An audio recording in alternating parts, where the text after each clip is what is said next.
All right, everyone. Liberals say the darndest things. Link in the description, archived, of course. Claire McCaskill, former senator of Missouri, got knocked off her pedestal by Josh Hawley, actually, which is a big improvement within the Senate structure, of course. Thinks we're all Hicks, rednecks, rubes, and stupid. She gave a little bit of an interview here. You can watch it. You take the live link, you can actually watch it for yourself, in which she insinuates that the American public simply voted wrong. Oh, they were taken in by evil Orange Man. They voted wrong, and so things are terrible now. Yeah, terrible. And just look at the latest jobs report. Oh my God, it's so horrible. Oh my God, inflation is easing. Oh, that's horrible too. Other than GDP growth, every economic indicator right now is positive for the most part. Oh my God. Donald Trump is trying to spur domestic production by tariffing other nations in a reciprocal manner because they've been doing the same thing to us, literally in some cases, for centuries. Oh, hell has broken loose. Way, he's trying to create peace in the Middle East. Doesn't he know he's a Republican? He's supposed to be bombing things right now, right? Claire McCaskill is a premier NIMBY upper middle class to rich white liberal. This is the poster child for this class of society that I have repeatedly mentioned that I hate more than any other group in the world. I would rather live in the ghetto and be the token white than live in a NIMBYist housing authority neighborhood. Let's put it that way. She's insulting the entire population, or at least those that voted for Trump. Oh, wait, he won the popular vote. So she's insulting the majority of the voting public, along with people who sat it out, I suppose. Well, Americans weren't properly motivated enough to vote against Trump. This is insane. And this is why liberals have problems. Normally, like the Republicans' problem is that they lack organizational capacity. The Democrats' problem is that they get preachy and they talk down to people, and this is a great example of it. So basically, the fact that I voted for Donald Trump makes me an uneducated hick. I just voted wrong, according to Claire McCaskill. Um, I went to college. I've written a bunch of books. I think that I'm reasonably intelligent. Half a billion people almost have seen my videos. Uh, uh, what gives? When do you stop being a condescending cunt and acknowledge the fact that the American people voted their own self-interest partially because of the dysfunction of the prior administration? It was not all Donald Trump being a strong candidate. He is. He's got good ideas that resonate with the populace, but the problem is the Democrats couldn't find anything to counter it. First, you have Joe. He melts down after a disastrous administration. And then the second in command of that same disastrous administration, who's even less likable than him and arguably more insane, well, I would say inarguably more insane, but we'll mince words here, takes up the banner. But the banner's already fallen on the ground and it's covered in mud and blood. That makes a whole lot of sense. The Democratic Party really screwed the pooch. The American people voted for Donald Trump overwhelmingly by several million votes, actually, I believe, in the popular vote, as well as in every competitive state winning, voted for him because they were tired of what the Democratic Party was doing. Part of it's the border. Part of it's the economy.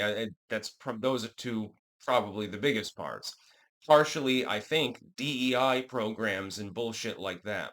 Trump promised to cut wasteful spending. He's already made some headway in this particular department, by the way. All of these things are positives for the Trump administration, and for his candidacy at the time, because people were simply tired of what the hell was going on. Oh, the border's wide open, and we've got wars breaking out all over the world. Maybe we need a leader who intimidates other countries, but is also willing to engage in meaningful diplomacy. Who could that be? Is it A, Kamala Harris, or B, the dude who was already in fucking office and already did it before named Donald Trump? Oh, well, then a lot of people defaulted to Trump. That was one of my biggest concerns, actually. The economy impacts me a little bit less because I'm self-employed. Although then you get hit with the self-employment penalty. Thank you, Donald Trump, by the way, for suggesting to extend the write-off related to that form of income. Bravo. I was also concerned, though. I mean, the border is a concern because it saps the economy. But another great concern was foreign policy. I can't imagine a scenario. Look, I know how Trump governs and I know how Biden governs. They've both been in the same executive office. Trump was a peacemaker and a deal maker. His idea is draw people in with trade and various negotiations and ham it up with them, actually. But at the same time, say, look, if you don't negotiate with us, there's going to be a goddamn problem and I'll break your legs backwards. With Joe Biden, his negotiating style was, come on, man, I've got a red line in the sand. Don't you dare cross it. And then when people cross it, he doesn't do anything other than, wow, sanctions. Yeah, dude, we've been trying that strategy for decades and decades. It has never worked. Either bomb the hell out of them or leave them alone and try to negotiate with them. Trump is currently doing that with Iran. We're not sure what's going to happen with the Israel versus Iran thing. Apparently, U.S. intel has found out that the Israelis intend to bomb the Iranians. That would be most unhelpful, by the way. Biden wouldn't do jack shit. Donald Trump might call up Netanyahu and say, Bibi, my dude, not now. This is not a good time. And he probably already has, actually. We'll be talking about that on the live stream later. Claire McCaskill thinks that we're fucking retarded. She thinks that we're a bunch of Hicks and rubes. Yeah, because I wander around in, ragged dress and all I do all day is chop wood and stuff like that, and I have an eighth grade education. That's why I voted for Trump. This is apparently the way that some of these people legit think. It's not even like it's funny because they'll launch stereotypes at the general populace, like the working class, the middle class, and stuff like that, like she's doing literally here. But then if you lob a stereotype at them and say, well, these people literally just look down their noses at you while drinking their Chardonnay, all of a sudden, you're an evildoer for having done so. I don't know. I prefer the working class background sort of people, generally speaking. Not saying that I'm insulting anyone who's wealthy. Some of you worked hard and made a lot of money. But you're probably not like Claire McCaskill. That's the whole point.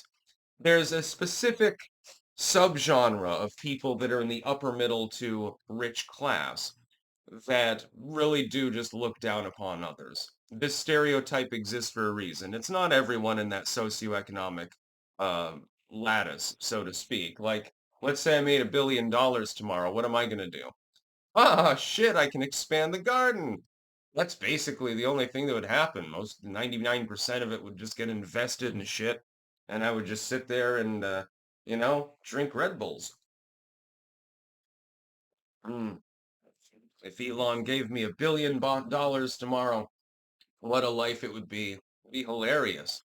Yeah, I mean, I'd get an old fishing trawler and start to try to learn how to fish. I'm not very good at it. That's about all. Peace out.